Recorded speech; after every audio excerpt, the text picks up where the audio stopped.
Hi, my name is EJ Massa. Everyone thinks that the American folk hero, Johnny Appleseed, planted apples all across America because he wanted everyone to eat delicious, crisp, fresh apples. Wrong. He was a dirty drunk, and the apples were actually for making alcoholic cider.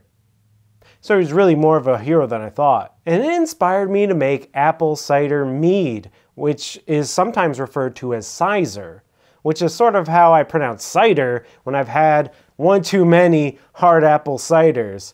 Barkeep, can you get another Cyser over here?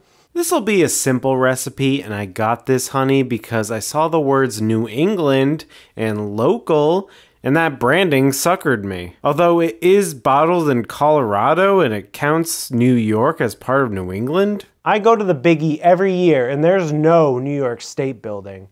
Hey, New York State, you're getting greedy. You already have New York City and Buffalo Wings. You don't get to be in New England. However, the cider I got is from Harvard, Massachusetts, the town, not the university. It is pasteurized, which is good, so I don't have to do it myself. And just to clarify, in America, cider is just unfiltered apple juice. If it's alcoholic, we call it hard apple cider. Fresh cider is brown and opaque. And this one's only ingredient is apples, which is what you want. I'll have a little taste of the product to get an idea of what I'm starting with. Let's have a sniff. Smells like apples, like a baked apple. Let me have a taste. And same thing with the taste. That tastes like autumn to me. It tastes spiced even if it isn't spiced. Very refreshing. There's a little more earthiness to it. And I hope that comes out in the final mead, especially with that local honey. In my experience with apple juice, yeast needs some yeast nutrient, as there's not much nutrients in apple juice. I haven't been really adding yeast nutrient to my brews. They usually ferment on their own anyway and have enough nutrients, I figure. But I had some around, so I threw some in. You can get more naturally occurring yeast nutrients that you can add to your brews. I'm just using this because I have it. This is something I don't usually show, but I sanitize all my equipment in a Star San solution. The honey is in there so it can warm up so it's easier to pour. And pour I did. I'm measuring 2 pounds of honey in this 1-gallon vessel. There wasn't enough of this local honey, so I added a little Walmart honey to get me to the full 2 pounds. The honey was actually really flavorful. I had a little taste, very tangy, and a rich floral taste. As I got the cider ready to pour, I noticed the cap has a map of New England on it. See? No New York. Poured the cider in until it reached about the halfway mark, put a cap on, and gave it a shaky shake to dissolve some of that honey. Then poured in a half pack of Red Star Premier Blanc wine yeast along with a half teaspoon of the yeast nutrient. I'm only using this yeast because I had a ton of it around. I bought a ton of it. And some people hydrate their yeast before pitching it. I've never really done that because nothing's ever gone wrong when I did it this way. So I'm going to keep doing it this way until something goes wrong.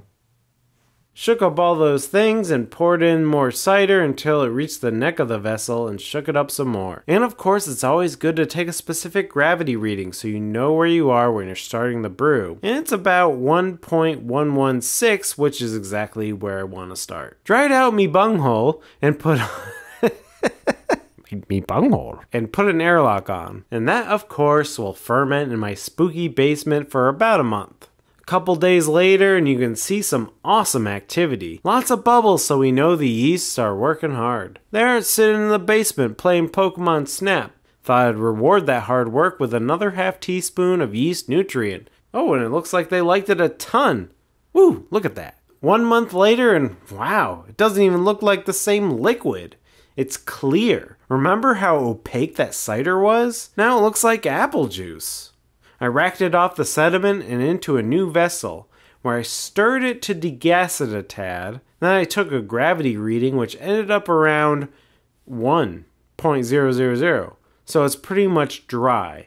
And that gives us a percent alcohol of around 15.2. Before I put it away in secondary fermentation, let's see how this apple booze turned out. It's a cold, rainy spring evening. And here I got my apple mead.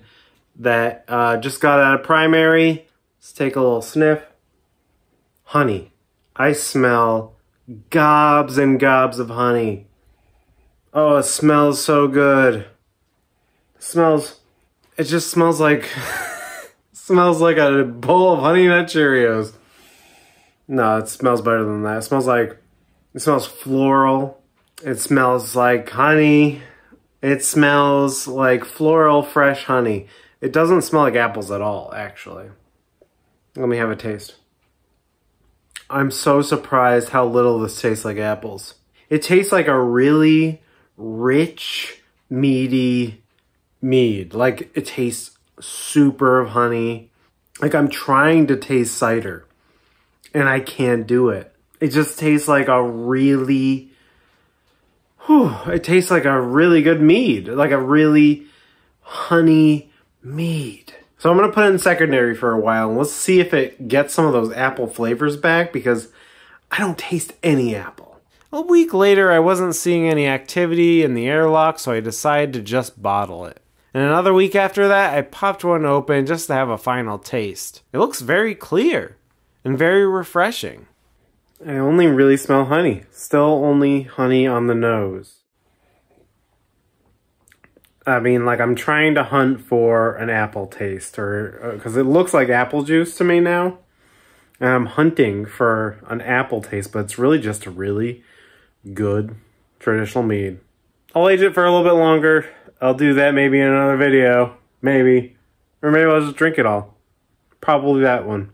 And I'll never know if it ever gets appley again. But for now, it's a really good mead. Come to think of it, that New England honey had a very strong floral taste, and I think that overpowered the mead. Maybe next time I'll use a yeast that brings out more of the appley, fruity notes. Some yeast can bring out more fruity notes in a mead, but not a bad New England brew using New England ingredients. And New York. Now, how could I make it more New Englandy? Oh, I know, I could ferment some Dunkin' Donuts.